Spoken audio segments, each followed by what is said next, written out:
Your intuition is always speaking, but perhaps you don't get it because you're not listening. Welcome back. I- If you're new to this channel, I'm Elizabeth. I remind you how powerful you are. Discover your gifts and trust your intuition so you can create the life you desire and deserve.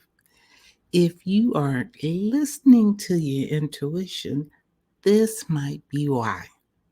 One, you are not making time to listen.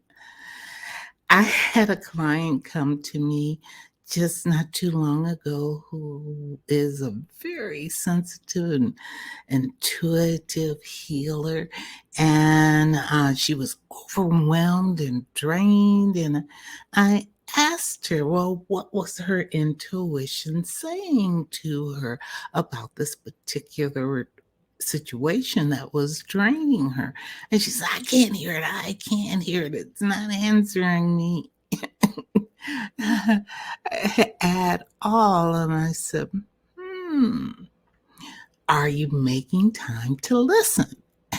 And she went, hmm, well, not really. And I think that she was being very true to herself. And when I asked her, I said, okay, when you say not really, just give me a glimpse of what your day is like. And when she ran through her day, I could see why she was overwhelmed and drained from the minute that she got up with her phone in her hand. She had not taken time to really listen. You know, they say ask and you will receive, but you gotta open up the space to receive the answer. Tip I gave her, which she said works really well for her, and I found it works well for me, is to do it the first thing in the morning. Check in with your intuition the very first thing in the morning. And if you have to, which she did, and it was to set her alarm and give herself a half an hour, 15 minutes she started with, but she ended up within half an hour every morning because she felt that she was worth spending time with herself. And during that half an hour or 15 minutes, she really got in touch with herself. So make time so that you can listen. Another reason why you aren't listening or hearing your intuition is you aren't receptive. You, yeah, I said it. You're not receptive. You've got all of these old tapes just running in your head. You know, they say that we have anywhere from 60 to 70,000 thoughts a day. But for most of us, over 80% of those thoughts are negative, and over a half of those thoughts are just repeat thoughts that have gotten on this loop of what somebody done to you in the past and how mad you are and people beating you up. Remember, hey, it happened in the past and you need to let it go. And if you don't know how to let it go, then contact me so I can help you so that you can stop all of those past tapes that are running and not allowing you to hear and listen to your own inner guidance. One way that I have found to help you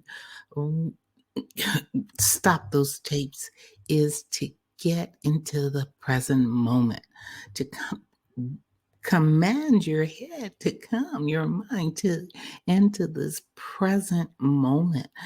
And you do that by noticing those things that are right there in front of you that you're grateful for. You, you ask and you give thanks for all of the blessings that you have, and you take a deep breath, and that allows you to open up space so that you're receptive to hearing your guidance.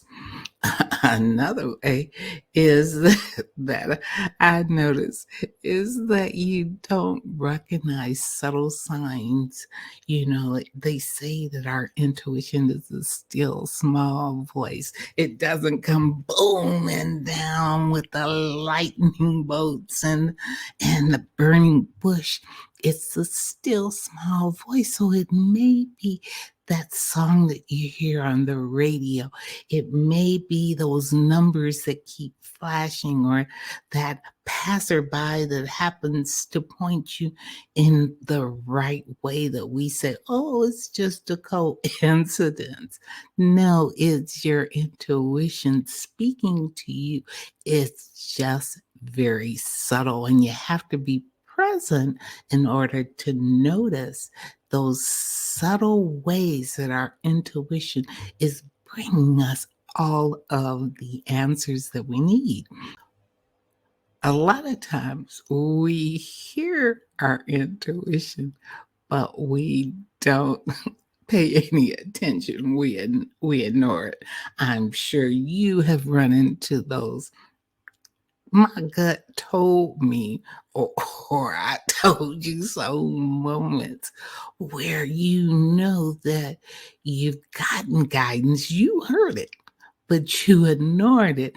And then you wonder why so and so occurred or such and such happened.